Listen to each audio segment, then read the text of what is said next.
Matra de la pera. De la pera.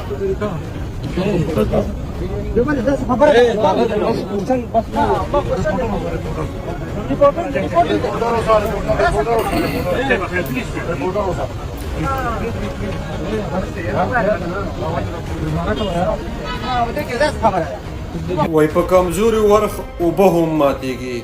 ایمل ولي صاحب په یو غریب بېوسه پښتون ریپورټر باندې ورغلی دی او موبایل یې ترې اخیستی دی او څپېړه یې ورکړې ده. دا ایمل ولي صاحب دیو چې کله زورورو ته مخامخ شي نو بیا وایي ANP والا وایي موږ د عدم تشدد برخلاف یو، او کله چې یو غریب را لاندې کي نو بیا څه وایي؟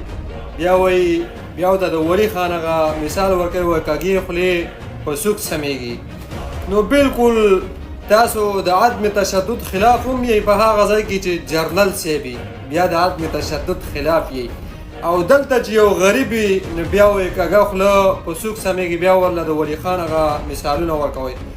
ایمل ولي صاحب خدای قرآن ته وګوره، زما د خوارې جولۍ ته وګوره، د باچا خان په قبر کې مشرمو، باچا خان دې وشرمو، ولي خان دې وشرمو، د هغو نظریه دې وشرموله، لاندې د بلوچستان د سینیټر جوړ شوې، پښتانه دې وشرمول، دا زموږ د پلار نیکه پارټي وه، دا پارټي دې وشرموله. خدای قرآن ته وګوره، د دې پارټۍ نه استعفا ورکړه یا چېرته په سړیتوب باندې د پارټۍ د صدارت چلوه او په غریبانانو په کمزورو مه ورځه. زورور جرنل ته مخامخ شه چې پته دې ولګي. ښه